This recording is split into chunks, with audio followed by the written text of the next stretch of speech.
Before you sell your SVG designs that were enhanced by AI, here's what you need to know about copyright and ethical do's and don'ts. And if you want a step-by-step process to responsibly integrate AI into your laser design business, check out my mini course From AI to SVG Design, where I walk you through how to turn AI concepts into original, sellable designs. And the link is in the description to learn more. All right, so just a quick disclaimer. I am not a lawyer, just someone who has spent way too many late nights researching AI and commercial use. So always be sure to do your own due diligence and research before selling an AI-assisted design. But this video really is just about awareness. It's not legal advice. I just want to make sure that you don't accidentally step into some messy territory when using AI in your business. So the big question is, can you actually sell AI-generated designs? And the answer is kinda. AI art exists in a gray area when it comes to copyright law, since most AI art lacks human authorship. It may not be copyrightable. That means in many cases, anyone can use it. Different AI tools have different rules though, so platforms like Firefly and Dolly, they do allow commercial use, while others may have restrictions. So just always check the terms before you use any AI in your designs. And then there's the ethical side of things. A lot of models are trained on massive data sets full of images from across the internet. And while that's great for inspiration, it also means some AI generated designs might look a little similar to existing artwork. Think of AI as a brainstorming buddy. It's going to help you generate ideas, but your creativity is really what's going to make a design unique and commercially safe. So here is how to make your AI-assisted designs original, legal, and ethical. Let's break it down. First, always check the commercial licensing of your AI tool.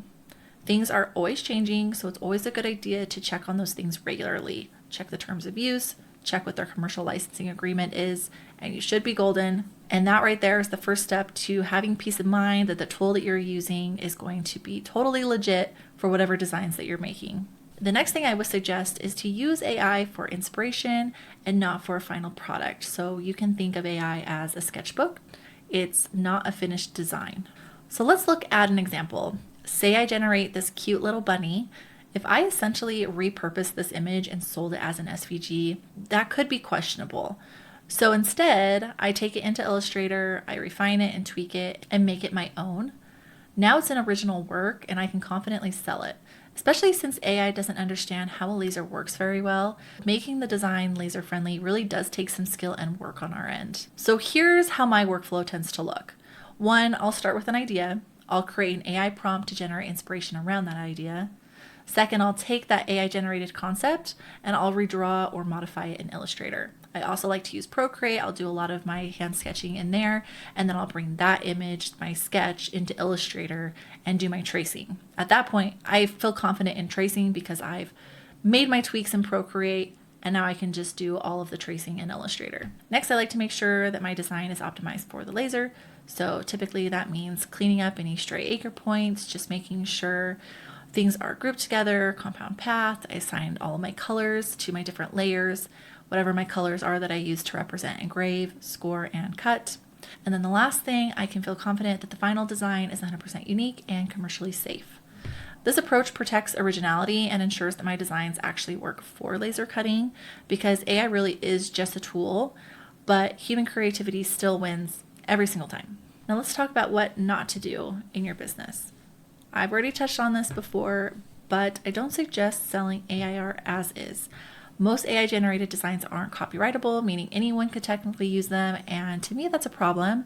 Plus, as someone who cares about how others view my brand, I really want my brand to stand out and not look like another business who is just selling generic AI designs. To me, that's very important. The next thing I suggest is don't rely on AI. AI isn't perfect, but if you fully depend on it, you might get results that don't actually work for laser cutting. And if we start to rely on AI too much, you might find that you get creatively stuck. Next, don't ignore changing AI policies. Terms of use change all the time. What's allowed today might be restricted next month. So always stay updated on the programs that you're using. So here's the bottom line. Stay up to date on AI's legal and ethical landscape, and always modify AI generated art before selling it.